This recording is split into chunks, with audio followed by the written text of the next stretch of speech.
Olá, meus amores, tudo bem com vocês? Vamos para a nossa aula de Ciências da Natureza, nossa aula de número 32. E a partir dessa videoaula, nós vamos começar a utilizar o nosso livro 7. Então, pega o livro 7 de vocês, abre na primeira página e acompanhe os slides. Bom, nessa nossa videoaula, a gente vai falar sobre os invertebrados, sobre esse grupo de animais chamados invertebrados. Esse conteúdo faz parte das atividades 52 e 53 e fica nessas páginas aqui. Então, abre aí a 136 e podem acompanhar. Então, os animais, a gente sabe que os animais são diversos, né? É uma quantidade enorme de animais existentes em nosso planeta. E eles, para a gente poder entendê-los melhor, a gente agrupa, a gente classifica de acordo com o que come, de acordo com a forma que nasce, e também por características físicas. A partir desse aspecto físico, dos aspectos físicos, os zoólogos, que são aqueles que estudam e pesquisam os animais, eles classificam os animais em dois grupos, como o grupo dos vertebrados, aqueles que possuem crânio e coluna vertebral, e dos invertebrados, aqueles que não possuem esses dois elementos. A gente conhece bastante os vertebrados e pouco os invertebrados, até pela quantidade de invertebrados que existem. A partir desse gráfico aqui, por esse gráfico aqui, a gente percebe que olha a quantidade de vertebrados em relação à quantidade de invertebrados, é infinitamente maior do que a quantidade de vertebrados. Os vertebrados a gente encontra em quase todos os ambientes da Terra, lá do fundo do mar até a mais alta montanha, como diz o livro de vocês, nos desertos quentes e nas geleiras também estão os invertebrados. E a partir daqui a gente vai conhecer alguns grupos de invertebrados. De tantos que existem, a gente vai conhecer alguns deles. O primeiro que a gente vai conhecer são os poríferos. Esse grupo poríferos recebem esse nome por conta dos poros que tem no corpo desses animais. Eles são conhecidos popularmente como esponjas do mar. Deixa eu ver aqui o nomezinho. Esponjas do mar, e eles são muito diferentes dos outros animais que a gente conhece, porque quando adulto eles se fixam em um local e vão formando grupos que têm corpos de formas e cores variadas, ok? Eles são aquáticos e a maioria do ambiente marinho, e eles só se movimentam muito jovens, só se locomovem muito jovens. Quando adultos ficam fixos, como já falei, paradinhos. Quando eles são jovens, eles se locomovem em forma de larva. São as esponjas do mar, os poríferos. Bom, esse grupo, diferente do anterior, os seus corpos já apresentam uma forma, assim como os outros que virão, os outros grupos que virão. São os quinidários. Também são aquáticos, a maioria do mar, também, a maioria ambiente marinho. Muitos deles apresentam tentáculos com estruturas com substâncias urticantes, ou seja, que provocam irritação, coceira, queimadura na pele. Aqui, ó, já ouviu falar das águas-vivas? Então, águas-vivas, hidras e anêmonas são exemplos de quinidários. Letra A são as hidras de água doce, as anêmonas, na B, e letra C, as águas-vivas. Todos três são tipos de quinidários.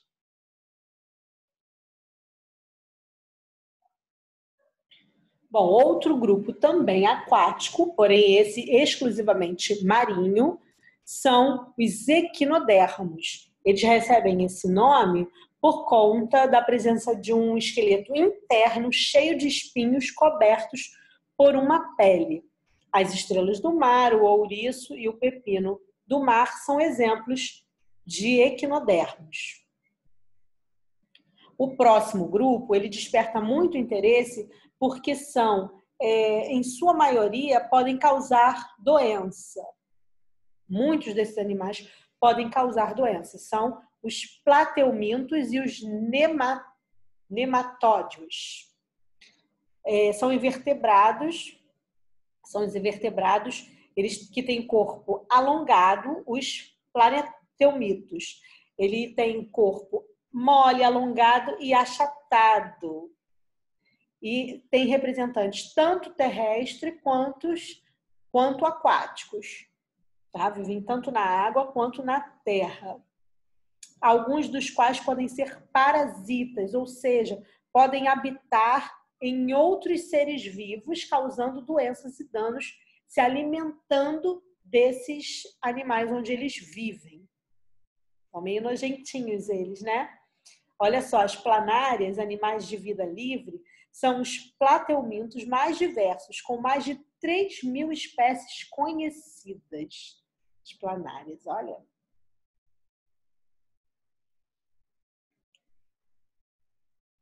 Temos também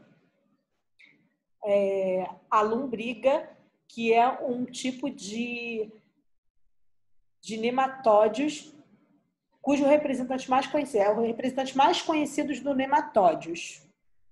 Tem o corpo também alongado e mole, porém são cilíndricos, ou seja, tem um corpo roliço, né? A forma dele é tipo de um cilindro, igual a minhoquinha mesmo. E não achatados como os plateumintos. Então, a diferença aqui, ó, é que ele não tem um corpo achatado, ele tem um corpo bem roliço mesmo, cilíndrico, a lombriga. Antes de passarmos para o outro grupo, vamos ler aqui uma curiosidade. Saiba mais. Entre os plateumintos, parasitas conhecidos, temos as tênias, também chamadas de solitárias. Podemos ingerir larvas de tênias ao comer carne bovina ou suína contaminada, se estiver crua ou mal passado. Olha aí a preocupação de não comer carne muito crua.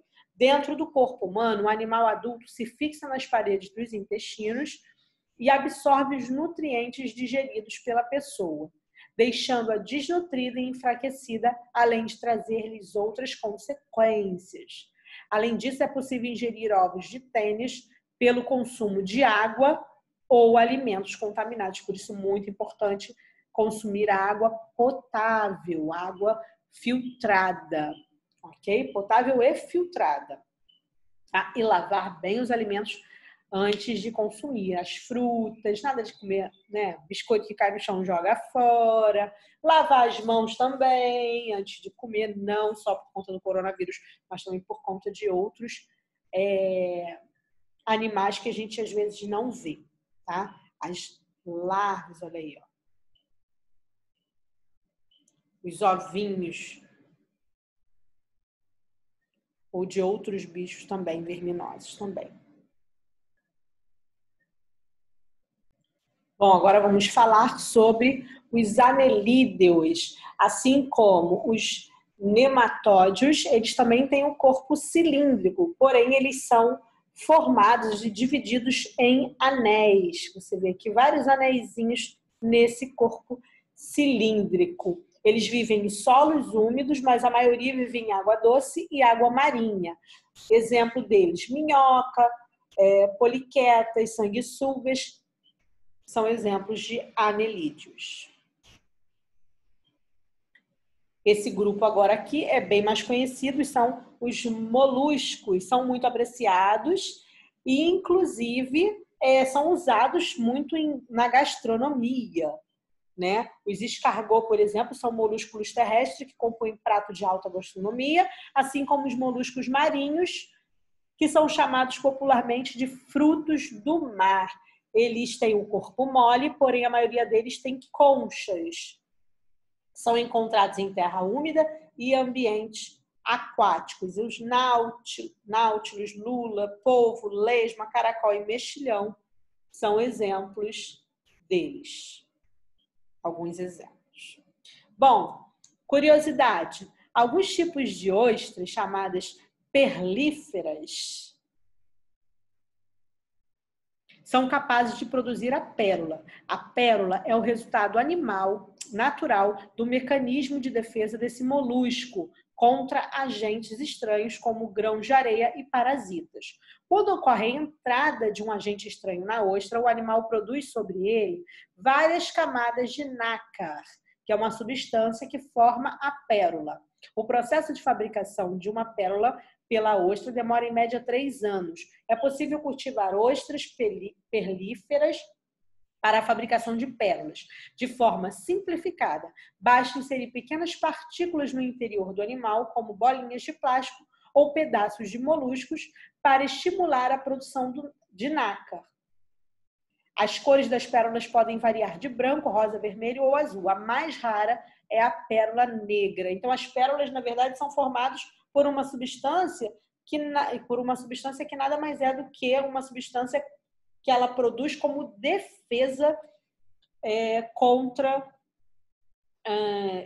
agentes estranhos, corpos estranhos que invadem a concha aí das ostras.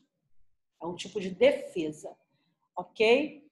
Vamos falar agora desse grupo de animais, os artrópodes. Bom, esse é o grupo mais diversificado e abundante entre todos os tipos de animais, entre os invertebrados e vertebrados, inclusive.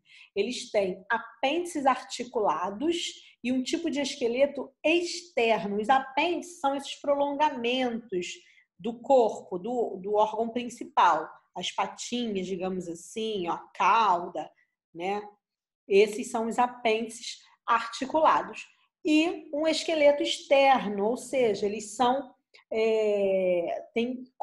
conhecido como casca, né? A gente chama de casca, mas eles são durinhos por fora, mas na verdade eles possuem um esqueleto externo chamado exoesqueleto, que protege e sustenta esses animais. Os apêndices podem exercer diferentes funções, como locomoção, servem para se locomover, para andar, capturar presas, ou até mesmo nadar. Aranhas, escorpiões, lagostas, camarões, caranguejos, siris, centopeias, lacrais e insetos são exemplos de artrópodes. Então, a gente tem aqui aranhas, escorpiões, carrapatos, lagostas, camarões, todos esses são exemplos de artrópodes.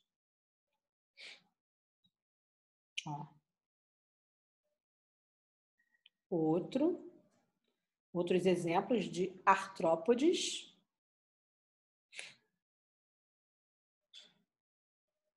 Borboletas, mariposas. Curiosidade. A rigidez do exoesqueleto dos artrópodes impede o crescimento contínuo do corpo desses animais. Ou seja, ele limita o tamanho dos animais. Eles precisam sair dessa casca quando o corpo aumenta de tamanho. Conforme um novo exoesqueleto se forma e endurece, o corpo vai parando de crescer novamente, até a próxima muda. Esse processo de muda é conhecido como ecdise. Ecdise. Olha aqui a cigarra trocando de exoesqueleto. Olha que bacana, gente. O mundo animal é realmente sensacional. E agora vocês vão ficar com a atividade pós-videoaula, que é simplesmente reler os textos. A gente abordou cada um e agora vocês vão ler com mais atenção cada característica, lugares onde habitam, onde vivem, enfim. Ok? Boa leitura, que na próxima aula a gente vai fazer atividade, exercício de aplicação. Um beijo e até lá!